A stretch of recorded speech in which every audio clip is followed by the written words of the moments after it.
ओम नमः शिवाय.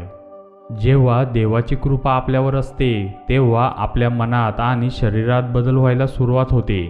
ते असे बदल असतात जे आपल्या पूर्ण जीवनाला बदलवतात. जेव्हा आपण पूजा करतो किंवा मंत्राचा जप करतो तेव्हा आपल्यासोबत असे होते. जर आपल्यासोबत पण असे होत असेल तर समजून जा आपल्यावर देवाची कृपा व्हायला सुरुवात झालेली आहे. तर आज मी त्या 6 गोष्टींबद्दल तुम्हाला सांगणार आहे, ज्यांना ऐकून तुम्ही माहीत करून घेऊ शकता की तुमच्यावर देवाची कृपा आहे आणि देव तुमच्यावर प्रसन्न आहे. आणि त्याचप्रमाणे जे बदल तुमच्या शरीरात होत आहे ते देवाच्या कृपेमुळे आहेत. त्यानंतर तुम्हाला तुमच्या आयुष्यामध्ये एक मार्ग दिसतो, त्या मार्गामुळे तुम्ही दुसरीकडे भटकत नाही. त्यानंतर आपण त्याच मार्गावर चालायला लागतो. आपली बुद्धी आपल्याला परमार्थ यांच्याकडे जोडलेल्या मार्गावर आपल्याला जायला सांगते. तर मी आत्ता सांगतो कोणत्या गोष्टी आहेत जे आपल्याला सांगतात की देवाची आपल्यावर कृपा आहे. त्याआधी जर तुम्ही या चॅनलवर नवीन असाल तर आताच या चॅनलला सबस्क्राईब करा. सगळ्यात पहिला पॉईंट आहे तो म्हणजे आपण देवाची पूजा करतो तेव्हा आपल्याला असे वाटते की देवाचा जप करत बसावे, देवाच्या नामात मग्न राहावे. आपले डोळे बंद किंवा उघडे असले तरी सगळीकडे आपल्याला देवाचे चित्र दिसते.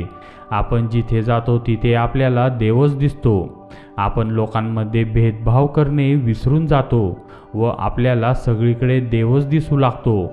हा झाला पहिला पॉईंट. जेव्हा देवाची कृपा आपल्यावर असते तेव्हा ही लक्षणे आपल्याला दिसायला लागतात. त्यानंतर दुसरा पॉईंट म्हणजे जेव्हा आपण कोणत्या व्यक्तीला किंवा कोणत्या प्राण्याला त्रासामध्ये असलेले पाहतो, जसे की गाय उपाशी ताणलेली फिरत असते किंवा एखादी व्यक्ती भीक मागत असेल किंवा जेवणासाठी कोणाकडे पैसे मागत असेल, तर आपलं मन हे दयाळू होते. आपल्याला असे वाटते की आपले जे काही आहे ते त्यांना देऊन टाकावे किंवा असे काहीतरी करावे की त्या स्थितीतून त्या व्यक्तींना बाहेर काढावे. या व्यक्तींना अशा मार्गावर घेऊन जावे की ते आपलं पोट स्वतः भरू शकतील, ते चांगल्या स्थितीत राहू शकतील. जेव्हा आपल्यावर देवाची कृपा असते तेव्हा आपण कोणालाच त्रासात बघू शकत नाही. आपल्या मनात दयाळू भावना निर्माण होते. आपण प्रत्येक जीवावर प्रेम करू लागतो. हा होता दुसरा पॉईंट. त्यानंतर तिसरा पॉईंट म्हणजे जेव्हा आपण मंत्र जप करतो, आपण संकल्प करतो की मला 2 माळ करायच्या, मला 5 माळ करायच्या.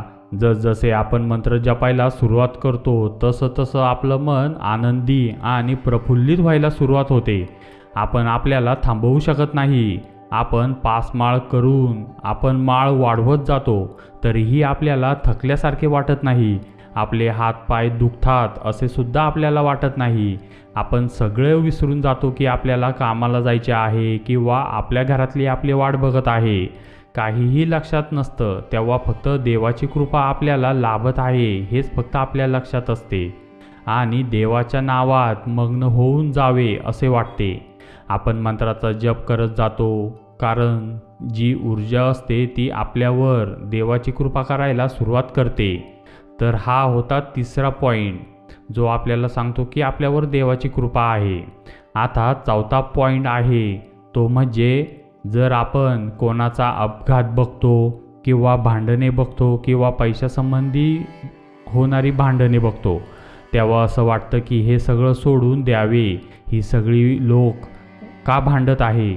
सगळी लोक भांडणं करण्यात अडकलेली आहेत. जसे की हे सगळं मोहमाया आहे. तेव्हा तुमचे मन वैराग्याच्या दिशेने जायला लागते.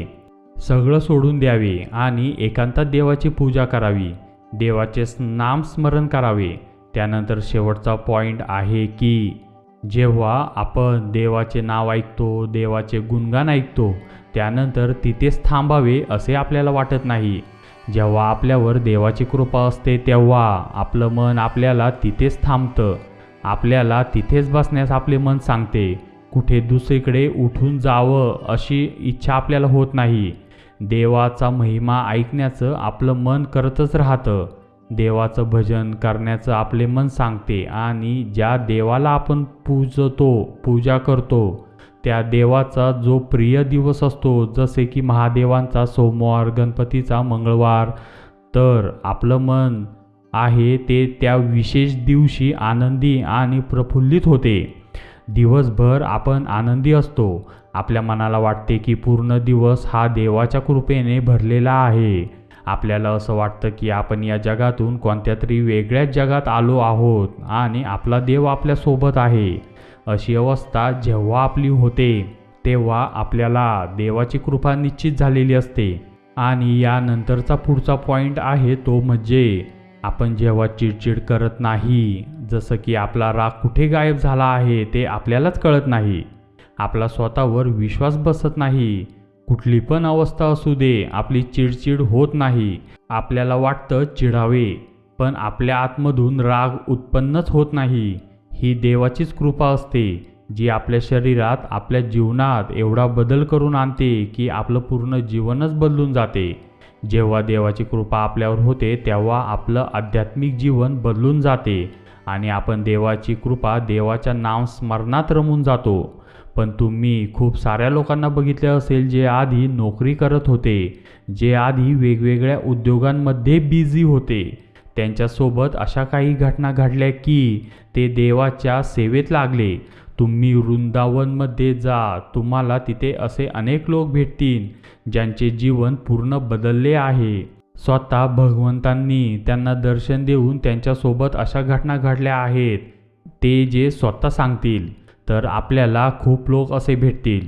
देवाची कृपा आपल्यावर असल्यावर असे अनुभव आपल्याला नक्की येतील.